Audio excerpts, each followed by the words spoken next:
प्रचंड मोठा माननीय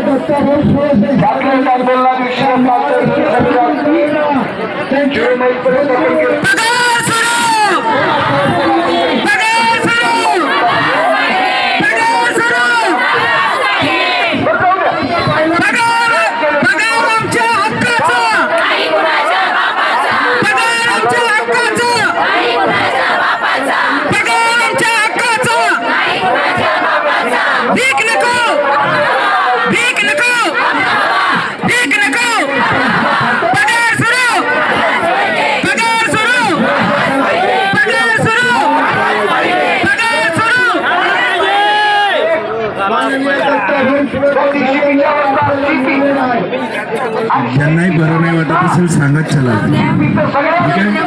आपण कोऑपरेट करू आणि स्वतःची तब्येत काय बरं खराब करायची यांच्यामुळे. आपण काय गुन्हेगार आहोत का स्वतःची तब्येत खराब करून? हे सरकारला साथीयो, नागपूरमध्ये हिवाळी अधिवेशन सुरू आहे आणि हिवाळी अधिवेशनामध्ये खूप सारे आंदोलन सुरू आहे. त्यामध्ये हे एक महत्त्वपूर्ण आंदोलन आहे. सतत आमरण उपोषण चालू आहे पण सरकार लक्ष देत नाही. जाणून घेऊ त्यांची प्रतिक्रिया. सगळ्यात पहिले परिचय मॅडम. मी स्मिता येरगुडे मॅडम आहे. विद्यालयात भारतीय विद्यालयात शिक्षिका म्हणून कार्यरत आहे मागील 12 वर्षापासून. आमच्या मागण्या ह्याच आहे सर का 10 महिन्यापासून आमचं रखडलेलं वेतन सुरू करणं. हे फक्त माझं नाही, हायकोर्टाने दिलेला आदेश या नियमाचं पालन करून आमचं 10 महिन्याचं वेतन देणं, सोबतच आम्हाला सेवा सातत्याचं संरक्षण देणं. कारण आम्ही वारंवार इथे येऊन आंदोलन करेल तर आमच्या विद्यार्थ्यांचं भविष्य कोण घडवणार. बस एवढी आमची माफक रास्त अशी अपेक्षा आहे. आता तुमच्या आंदोलनाला किती दिवस होऊन गेले? आज 7वा दिवस आहे सर आंदोलनाचा. अन्नत्याग आंदोलन करून इथे कितीतरी महिला आता ॲम्ब्युलन्स मध्ये कोणाला तरी नेण्यात आलं. काय कारण आहे त्याचं? काय कारण म्हणजे उन्हात आला, थंडीमध्ये सुद्धा रात्रभर राहून आम्ही इथे राहून राहिले. 7 दिवस झाले पण त्याची साधी दखल सुद्धा कोणी घेत नाही. आताच मॅडम आल्या, मॅडमनी आम्हाला समाधानकारक उत्तर दिलेलं नाही. आम्हाला इथे मंत्री येणं अपेक्षित आहे आमच्या शिक्षण विभागाचे.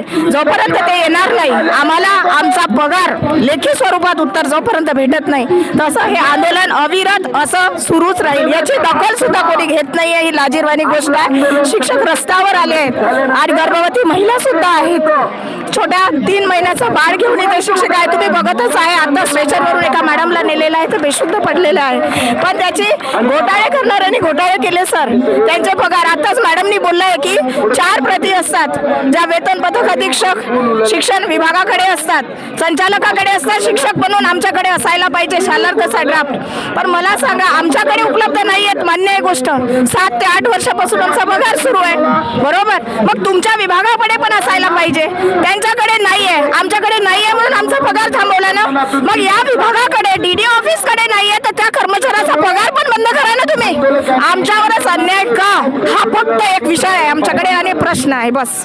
मॅडम, अधिवेशनाचा शेवटचा दिवस आहे. तुमच्या आंदोलनात अजूनपर्यंत यश आलेलं दिसत नाही, कोणी मंत्री आलेले दिसत नाही. याच्यानंतर तुमची भूमिका काय असेल? बघा सर, 15 दिवसाचं अधिवेशन 7 दिवसावर आणलं. आता 7 दिवसाचं अधिवेशन तर तुम्ही दिवस रात्र चालवायला पाहिजे. आता तुम्ही काय करत आहे माहित नाही पण आमची साधी दखल सुद्धा कोणी घेतली नाही, विचारलं नाही. आणि सपोज याला जर तुम्ही काहीच निर्णय देत नसाल आज तर ह्या 632 लोक आक्रमक भूमिका घेतील आणि आपल्या जीवाचं काही बरं वाईट करेल त्याला सर्वस्वी जबाबदार हे महाराष्ट्र शासन राहील सर. तर हा व्हिडिओ पाहून तुम्हाला काय वाटते हे जरूर आम्हाला कळवा. धन्यवाद.